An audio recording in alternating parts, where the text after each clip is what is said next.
Hi, my name is Jørgen Thyssen, and I'm a Principal Solutions Advisor at Rocket Software.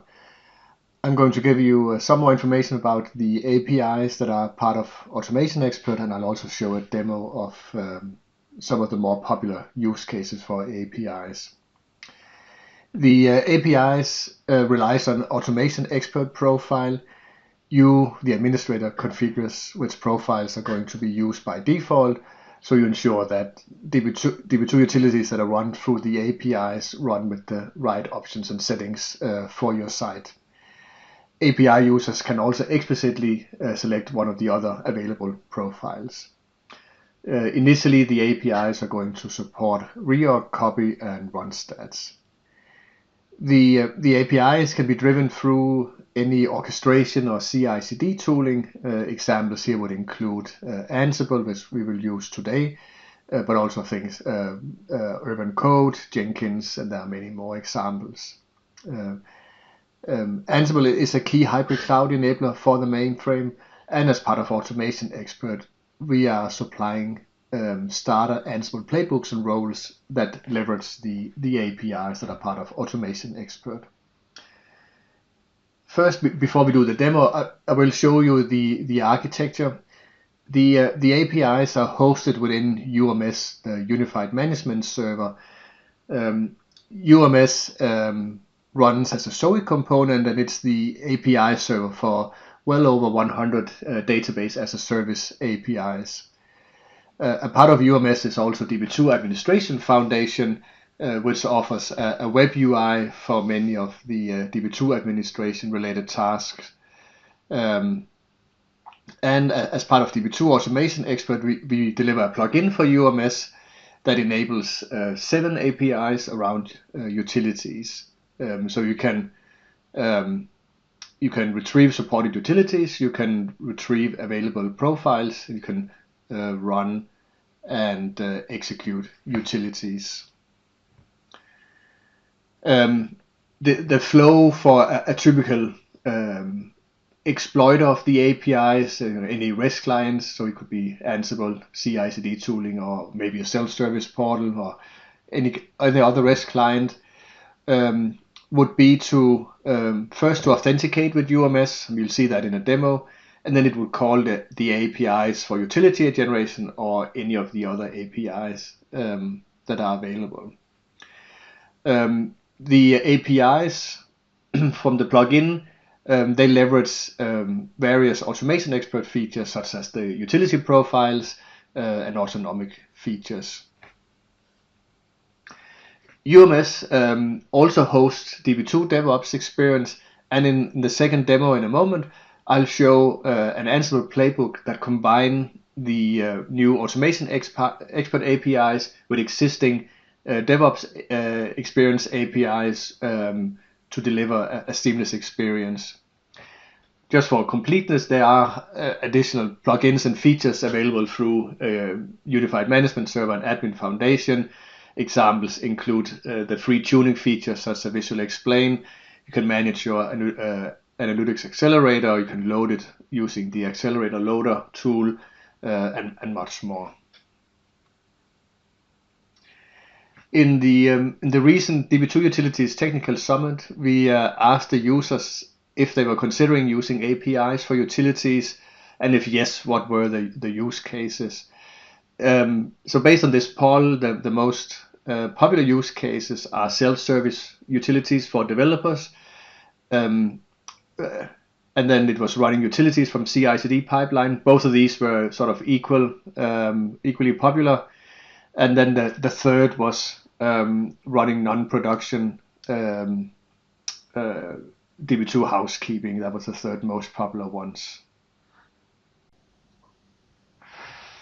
In the first demo, I'll show the sample Ansible playbook that we published along with Automation Expert to run ad hoc utilities. So this playbook could be leveraged from a self-service portal or from a CI/CD pipeline, so it really covers both of the primary use cases. Ansible code is very easy and simple to understand, so I'm sure that you would easily be able to convert this into whatever other CI/CD tooling that you're using. The playbook will generate and run a utility for one or more objects. As you can see, I have 2 objects here in my list. Also in this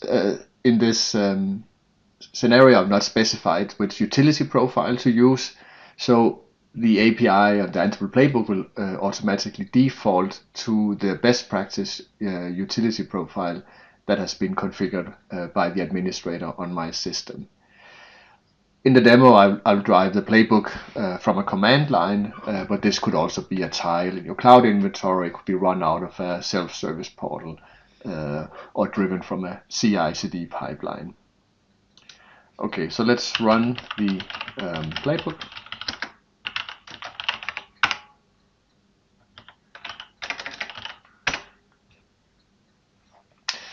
So the flow is as follows.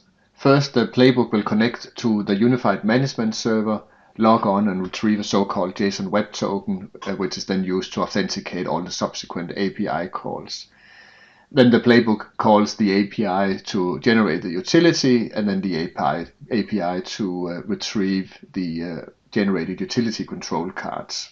And then finally, it runs the utility. The utility is run asynchronously in the background, so the playbook will actually poll for the utility to complete. By default, we poll every 5 seconds 5 times, but you may want to adjust that to your specific environment. Finally, the utility completes and we retrieve the output. So let me scroll back through the output of the playbook and show you some of the information. So first here we can see the utility control cards. As mentioned, I have 2 objects in this run. So we see the utility card for the first one. So we have some template statements, a listdef, and then finally we have the reorg statement. And then we have similar for the second object. If you scroll down, we can see the execution of the utility. And in this case, it retrieved the output from both utilities after a single retry. And then finally, we see the output of the utility that was run. So it is possible to suppress the utility control card and utility output. For example, a developer is very likely not interested in seeing this full output. They just want to see if the utility was successfully run or not. So let's do the second demo. The third most popular use case was running non-production DB2 maintenance. So in this demo, I'm going to combine APIs from DB2 DevOps Experience with the new APIs from DB2 Automation Expert. So let's say I'm a developer and I have provisioned a schema and database using DB2 DevOps Experience for use in my development work. And we see this instance on the screen here. So such a database will normally not be part of the routine DB2 maintenance that DBAs have otherwise scheduled for, let's say, a development or test environment. And even if it is, maybe their schedule may not match mine. So maybe I want to run reorg for optimal performance, or maybe I want to run a copy to establish a recovery point before doing a potentially destructive test. Or maybe I want to capture run stats so my queries and application run optimally. So I'll use Ansible again for my demo.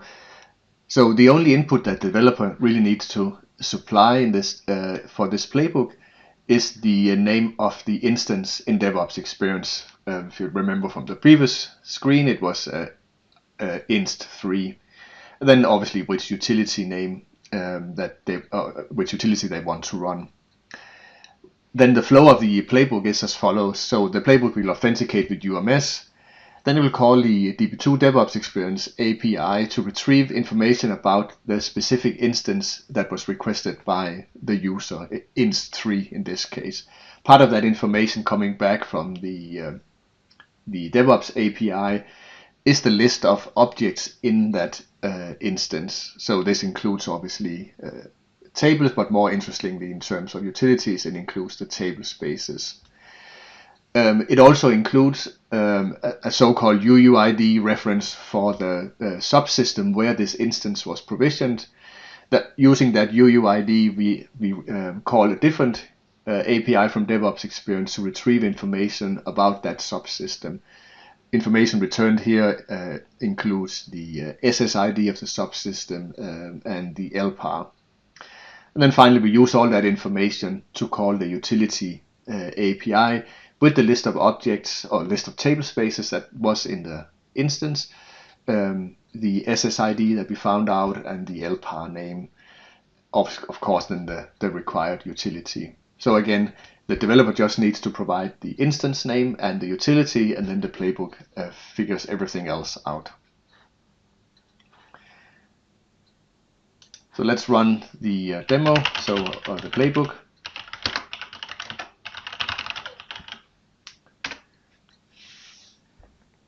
In this playbook, I've suppressed the utility output, as obviously there can be many objects in such an instance, and so you would see many screens passing by.